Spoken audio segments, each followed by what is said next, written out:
Assalamualaikum warahmatullahi wabarakatuh. Salam sejahtera untuk kita semua. Dalam video kali ini saya akan menceritakan tentang pengalaman saya menjadi narasumber di SMA Al-Azhar 1 Kebayoran Baru, Jakarta Selatan. Di sini memang ada seminar untuk peserta didik ya. Jadi nama seminarnya anti bullying dalam upaya mewujudkan sekolah yang aman, nyaman, tanpa kekerasan. Nah, seperti apa? Ikuti terus dalam video ini. Tapi sebelumnya jangan lupa untuk di like, share, comment, and subscribe. Bagi yang belum subscribe, segera subscribe untuk terus terupdate dengan video pendidikan anak dan kulineran.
Pengurus Jamiah SMA Islam Al-Azhar 1, Bapak Ibu Guru Pengurus Sivitas Akademika SMA Islam Al-Azhar 1, serta teman-teman seperjuangan Angkatan 47, 48, 49 yang saya banggakan.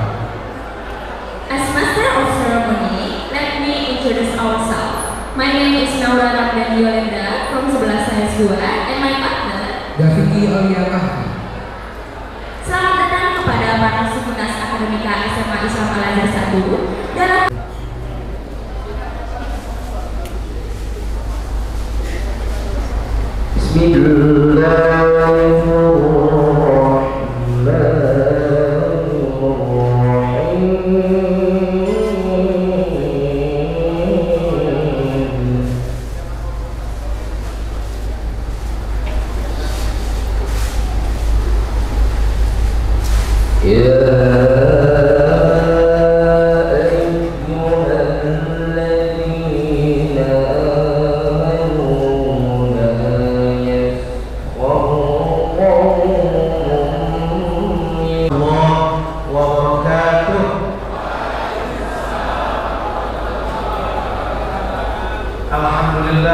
Alhamdulillah Rabbil Alamin wa bihi nasta'inu ala umuri dunya waddin wassalatu wassalamu ala asyrafil anbiya'i wal mursalin sayyidina Muhammadin wa ala alihi wa ashabihi ajma'in. Qala Allah ta'ala fi kitabil aziz a'udzu billahi minasy syaithanir rajim. Ya ayyuhalladzina amanu la yaskhar qaumun min qaumin 'asa an yakuna khairan minhum. Sadaqallahul azim wa balaghal rasulul nabiyil karim wa rahmatullahi wa barakatuh. Semuanya terima kasih, sukses buat acara ini. Terima kasih. Wassalamualaikum warahmatullahi wabarakatuh.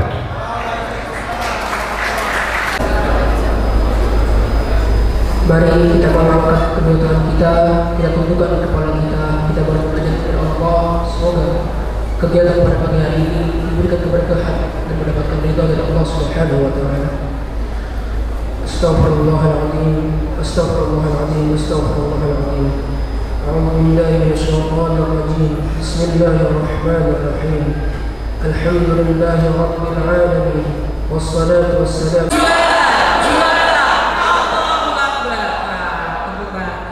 Murid S1. Oke banget. Tepuk tangan dong buat kalian. Baik, Ibu Retno, kayaknya kita sudah antusias nih mau mendengarkan ya. Mungkin boleh nggak ya kalau saya tanya dulu Bu ya. Sebenarnya kalau bahasa Inggrisnya kan bully gitu ya. Kalau bahasa Indonesia itu perundungan ya Bu ya. Perundungan ya. Kayak orang tuh dikerjain gitu ya. Tapi kadang-kadang orang merasa itu yang pelaku itu dia nggak kerjain kok, saya bukan ngebully gitu, saya cuma bercanda gitu. Itu ada nggak ya bedanya gitu antara bercanda dengan bullying gitu? Terus apa pelakunya itu bisa nggak sih kita bawa ke ranah hukuman gitu atau sanksi gitu ya? Gimana itu Bu? Silakan Bu. Iya, baik ya. Sebelumnya Assalamualaikum warahmatullahi wabarakatuh. Warahmatullahi wabarakatuh. Oke, selamat pagi semua. Salam sejahtera untuk kita semua. Alhamdulillah ya Bu, terima kasih banget nih diundang di acara ini, sebuah kehormatan Pak Kepala Sekolah. Bagi saya ini kalau nggak salah sudah yang kedua kali ya. Perundungan.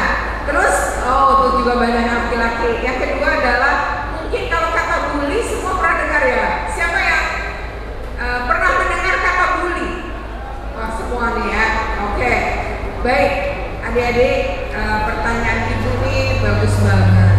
Apa sih bedanya bully dengan bercanda ya? Intinya gitu ya Bu ya. Oke, adik-adik, bully ya itu ada indikatornya ya. Mungkin kalian juga nganggap bahwa bully itu bercanda. Betul nggak nih bully atau bercanda? Indikator pertama, itu dilakukan berulang kali. Jadi tidak sekali. Misalnya gini, kita gemuk, tapi kalau tiap ketemu kita dipanggil gembrot, bro, itu adalah jatuhnya bully kalau berulang. Yang kedua adalah misalnya kita ini kurus ya, ceking, lalu tiap ketemu kita panggilnya triplek, tripleknya tipis ya, kita juga pasti tersinggung. Atau misalnya kita hitam, tapi kita dipanggilnya itu bukan nama. Kan tadi bagus banget ayat yang dibacakan ya Bu, jangan mengolok-olok ya, kemudian tidak menjuluki orang dengan panggilan-panggilan buruk gitu ya. Nah misalnya tadi hitam, kita panggilnya kering, nah itu juga bully gitu. Jadi bully ini adik-adik semua pertama itu harus berulang.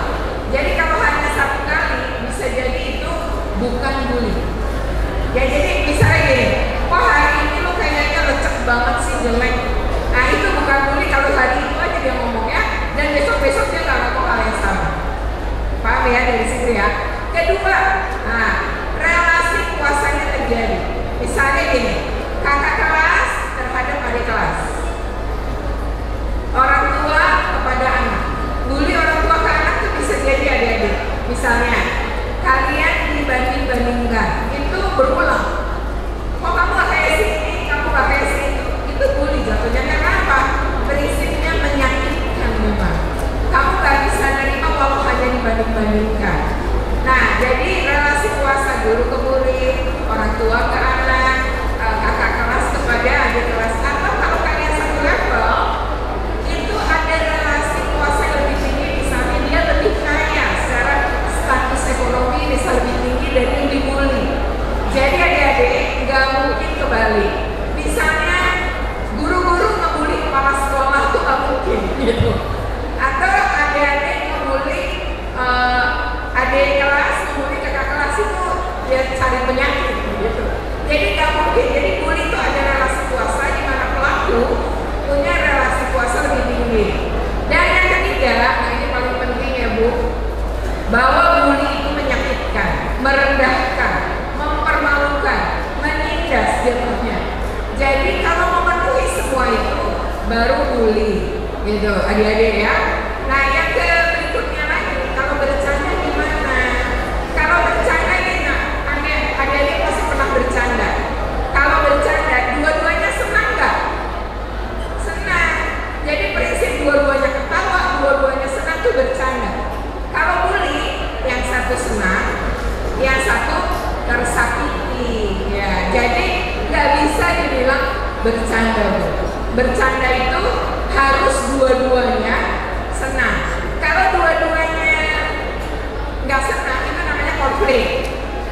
Tapi kalau yang satu senang, yang satu menderita atau tersakiti, itu jatuhnya bully. Jadi nggak bisa bilang gini, Bu, anak itu lebay ngadu-ngadu. Ya, orang kita bercanda nggak bisa. Bercanda itu ukurannya dari korban. Kalau korban merasa itu mempermalukan dia dan menyakiti dia, jatuhnya nggak bercanda. Itu kira-kira, Bu, mungkin bisa menjelaskan ya apa bedanya bully dan bercanda. Nah, jadi kalau dikatakan cuma sekali doang nih, wah, Bu Yeni nih.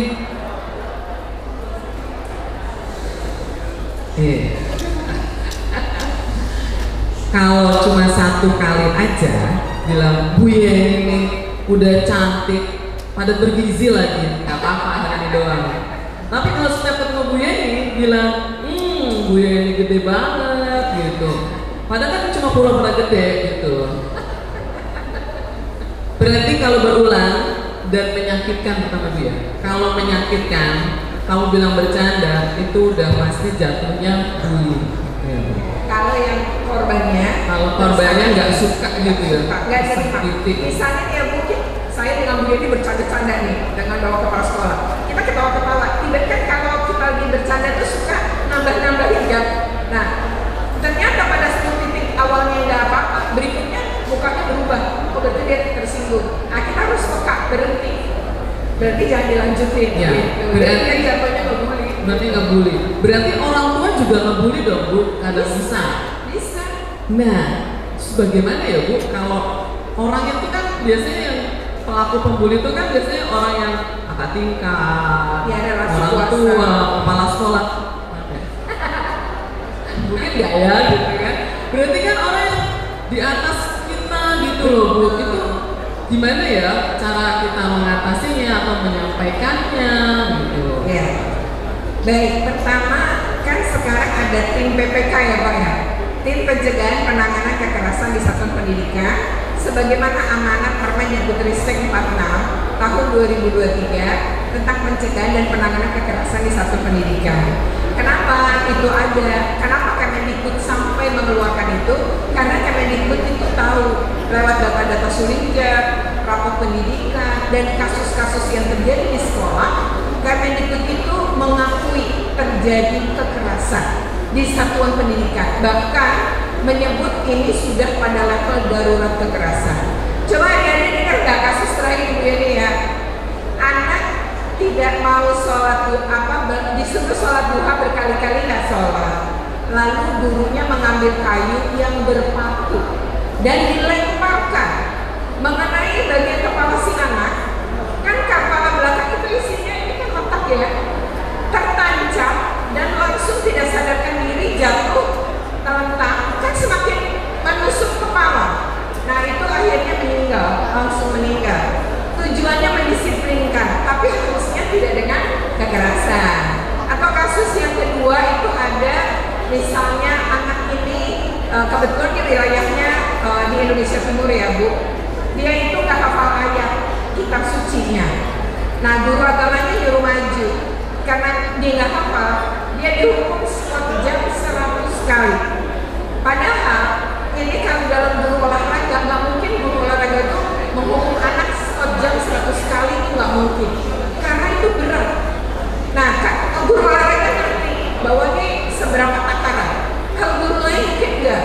Ternyata diukur begitu, besoknya tuh dia merasa seluruh tubuhnya sakit, ternyata punya cedera pada tulang belakang, lalu demam, dirawat di rumah sakit, tidak lama kemudian meninggal seminggu setelah kejadian. Nah ini hal-hal yang mungkin maksudnya mendisiplinkan, tapi ketika dengan kekerasan ya akhirnya berdampak gitu kejadian di sekolah. Makanya Kemendikbud merasa mungkin di sekolahnya misalnya nggak ada kekerasan fisik begitu, tapi ini kan banyak sekolah, ada 400.000 lebih sekolah di Indonesia. Makanya Permendikbud ini dalam upaya mencegah dan mengatasi. Jadi kalau adik-adik punya tadi pertanyaan ibu, gimana nih kalau kita misalnya jadi korban? Nah pertama, laporkan ke tim PPK. Nanti tim PPK akan meriksa korban, saksi, dan juga pelaku. Nggak harus menunggu pengakuan pelaku, enggak, periksa aja. Hasil pemeriksaan tim PPK nanti diserahkan kepada kepala sekolah dalam bentuk temuan plus rekomendasi. Nanti kepala sekolah lah yang menentukan apa sanksi yang diberikan, atau bisa juga bukan sanksi bentuknya, tapi pemulihan psikologi misalnya. Wah, ini korban kayaknya dan pelaku kalau masih anak pun berhak di psikologi ya. Saya dapat contohnya dia nih. Ada sebuah sekolah nih Bu, ya ini kita boleh ngomong kasus nih ya. Jadi ada sebuah sekolahnya adik-adik. Ternyata nih anak ini itu kalau keluarin kata-kata tuh kata-kata kasar. Jadi apa ya, mengumpat ini ya. Nah mengumpat. Lalu nih satu kelas nih jadi terganggu karena juga nular anak yang lain. Nah singkat cerita, pengurus kelas dan wali kelas bersepakat untuk bikin aturan Bu. Aturannya adalah mengumpat satu kali kata dalam satu hari, itu di situ satu kata Rp5.000. Nah lalu ceritanya diberlakukan, diumumin sama wali kelas, pokoknya satu kata kena denda Rp5.000.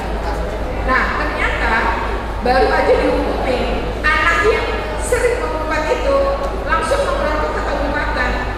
Lalu kata ketua kelas, berarti kamu udah harus bayar.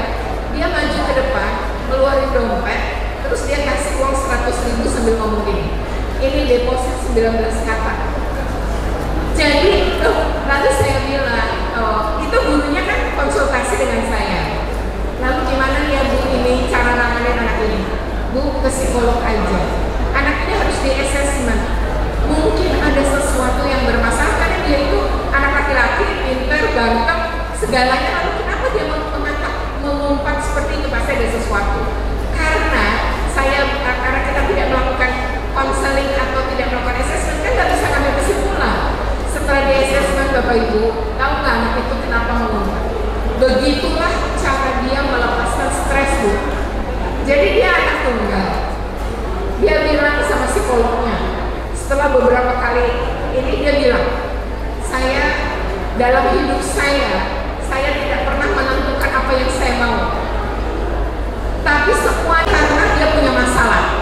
Ada anak yang dengerin orang tuanya bertengkar terus, lalu keluar kata-kata mau cerai. Kan anak ini kira-kira namanya masih anak ya, pikirannya kan belum dewasa. Dia takut resiko kalau orang tuanya berpisah. Akhirnya dia cemas, nggak bisa tidur. Kalau tidur jelang pagi dan selalu terlambat. Nah sekarang kalau kita menghukum anak yang lagi punya masalah, dia aja mau datang ke sekolah, alhamdulillah dengan situasi dirinya, nah nggak layak yang kita hukum. Ya udah lari 3 putaran kan nggak mungkin. Tapi bagaimana membantu? Jadi anak yang terlambat itu harusnya ditanya, ya digali, dicari informasinya kenapa terlambat lalu dibantu. Itu sih kira-kira. Jadi intinya setiap kali ada perundungan atau bullying itu dilaporkan, betul ya Bu? Betul. Dilaporkannya itu ke KPPA. Nah, Tim PPK sekolah ya Pak. PPK, pencegahan penanganan kekerasan. jadi di sekolah kita itu jika Anda menemukan, melihat, atau Anda sendiri mengalami, itu lapor ke PPK sekolah, yaitu ke guru BK kita. Oke.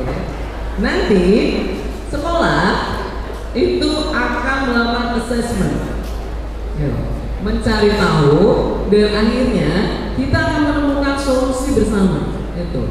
Jadi Ananda, setiap kali ada sesuatu hal, mungkin kamu merasa takut melihat, wah, itu kok kayaknya temanku di party-party. Sekarang tuh ada istilah party-party tuh Bu. Apa itu? Ada party-party gitu. Jadi anak itu dipukulin gitu. Oh, gitu kan ya. Kalau saya nggak di YouTube dan di TikTok. Jadi kalau misalnya biasanya itu bukan biasanya saya membaca sebuah kasus ada anak laki-laki banyak kekerasan fisik gitu ya Bu ya. Iya, betul. Nah, bahkan ada pernyataan dari 17%, ya 17 laki-laki, satu itu pasti mengalami kekerasan. Nah, kebayang dong gede banget. Ibu lagi ada berapa sih? Siji loh, itu 45 beda setan kan berat banget Bu. Banyak. Berarti jadinya satu blok itu mengalami kekerasan. Nah, karena ada perasaan takut karena menyaksikan, mau lapor nggak tahu gitu, mau orang tua mau kemana gitu kan. Nah, anda bisa telepon atau WA ke kami atau ke orang tua kalian, boleh. Nah, maka nanti itu akan menjadi solusi. Apalagi kalau anda korbannya, gitu. Sebetulnya itu ya Bu ya. Intinya ada sehingga kita bisa mengatasi bullying ini, kekerasan. Gitu. Nah, boleh nggak saya tanya lagi Bu? Boleh silakan. Gini loh Bu. Kadang-kadang ya, ketika kita udah curhat gitu ya, nyambung. Ketika kita sudah curhat nih, Ibu, saya kok dikatain dulu ya, gitu. Saya tuh nggak nyaman, nggak enak. Jadi saya malas sekolah deh, gitu kan. Apalagi kalau bilang saya, ini gimana sih remedial mulu, G3BO banget sih, gitu kan. Jadi saya tuh jadi males gitu. Terus pas ketika curhat, justru balasannya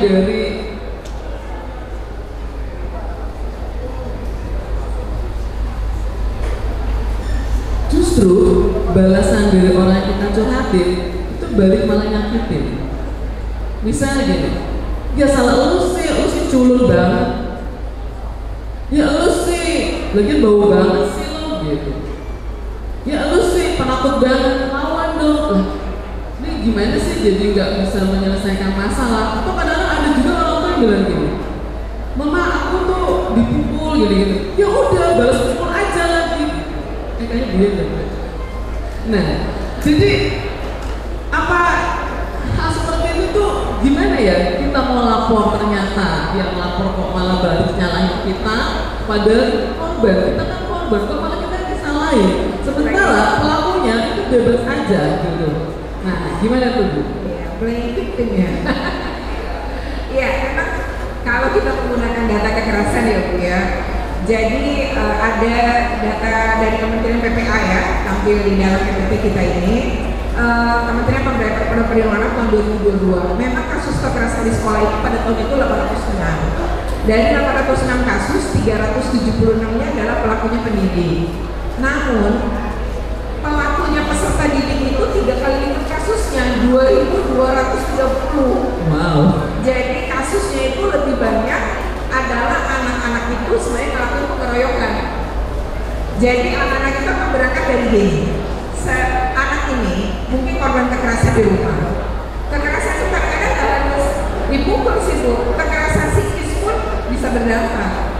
Nah ternyata sampai di sekolah dia ingin melampiaskan itu dengan taman sebaya yang lebih lemah dari diri dia biasanya.